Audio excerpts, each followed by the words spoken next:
श्रीमद्भगवत गीता तृतीय अध्याय श्लोक संख्या 34 कर्मयोग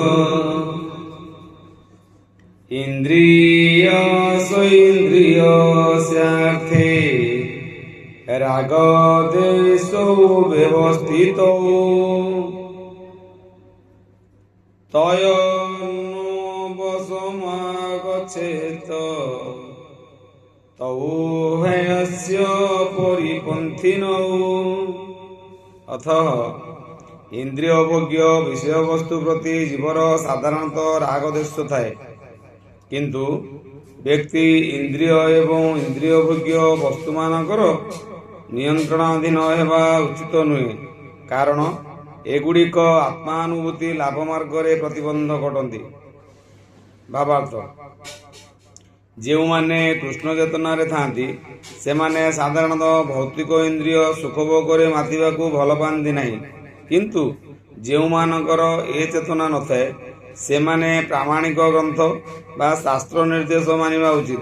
असंयमत भावरे इंद्रिय सुखभोग कले व्यक्ति भौतिक बंधन रे पड़े, किंतु जे शास्त्र प्रमाण बा शास्त्र निर्देश को ग्रहण करी जीवन रे आचरण करे से इंद्रिय भोग्य विषय वस्तुर आकर्षण रे आकृष्ट हुए नहीं कि से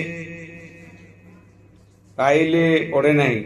उदाहरण स्वरूप बद्ध जीव पक्षरे मैथुनर आवश्यकता अछि एवं से विवाह करी विवाह बंधन रे बांधी होई ए सुख उपभोग करिबा पई ताकू अनुमति दिया जायछि।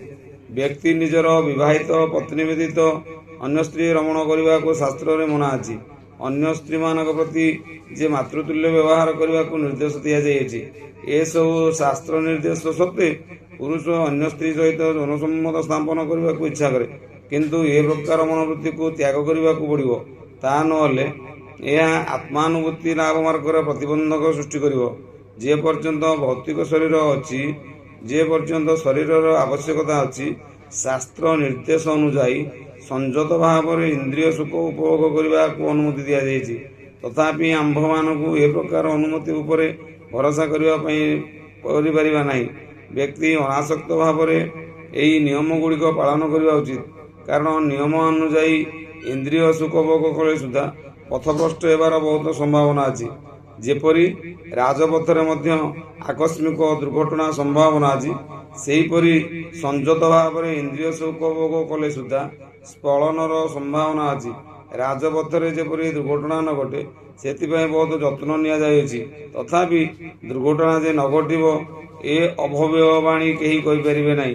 बहुत जन्म धरी आंभे माने भूत प्रकृतिर संस्पर्श आसुथिबारु आंभ मानक मध्य इंद्रिय सुख भोग लालसा खूब बलवत्त होइछि। सेहिथिपाई संयत भाव में इंद्रिय सुख भोग करने को निर्देश दिया जाइतिले सुधा बा व्यक्ति संयत भाव में इंद्रिय सुख उपभोग करुथिले सुधा स्खलन हेबार बहुत संभावना अछि।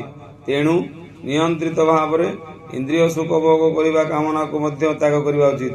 कृष्ण सेवार रक्त होइगले बा कृष्ण प्रीति जात हेले समस्त प्रकार इंद्रिय सुख भोग लालसा दूरीभूत हो जाए। तेणु जीवनर कौनसी अवस्था मध्य कृष्ण चेतनारू दूरे जावाक चेष्टा करबा उचित नुहे। समस्त प्रकार इंद्रिय सुख भोगरू विरत हेबा विधि परिमाणतः व्यक्ति को कृष्ण चेतना स्तर में उपनीत कराए। हरि ओम तस्सत्।